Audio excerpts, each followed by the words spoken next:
आपको क्या आईपीपी का तजर्बा नहीं था कि ये क्यों लाए गए, ये लोग किस लिए लाए गए? इनके माली सियासी मफादात थे ना। यानी ये हम लोग जो खुद कोयला से, और मैं तो खुद तालिब इल्म हूँ, मुझे ज़्यादा इल्म नहीं, पैदा कर सकते थे और भी ज़राए से कर सकते थे, हमारे पास सब कुछ था, गैस। ये आईपीपी भी लाया गया एक ख़ास मफादात टोले ने। और मैं तो ये भी कहूँगा कि सोलर भी शायद इसके पीछे कुछ और मकासद थे। अब वो मकासद सामने आए तो आप लोग परेशान हो गए।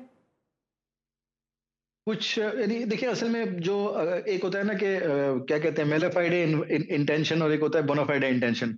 अगर हम मेलिफाइड इंटेंशन को एक मिनट साइड पे भी रखते हैं, यानी जिसको हम अपने उर्दू में कहते हैं हस्न जन से भी बात करते हैं, हस्न जन को भी अज्यूम करते हैं, तो भी हस्न जन को भी देखते हुए जो है ना कम से कम इनकॉम्पिटेंस का इल्जाम तो लगता है इनके ऊपर। यानी देखिए अगर तो ये खुद चोर नहीं थे या खुद चोरी नहीं थी दिल में, तो कम से कम बेवकूफ़ी या इनकॉम्पिटेंस का मेरे ज़हन में उर्दू का वर्ड अभी नहीं याद आ रहा, लेकिन वो तो थी, यानी जिसको कहेंगे कि आप एक अपने काम नाअहली तो कम से कम है ही है।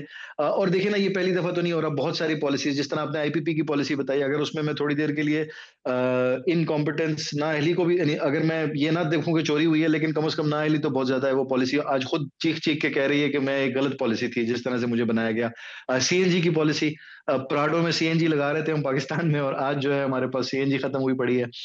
इसी तरह ये आईपीपीज़ लगाए गए हैं। इसी तरह ये वाली जो पॉलिसी है ना, जो कल नेपरा ने इजाद की है, कल नेपरा ने जो एसआरओ जिसका इश्यू किया है, ये पॉलिसी भी उन्हीं नहीं, पॉलिसीज़ की लिस्ट में जाएगी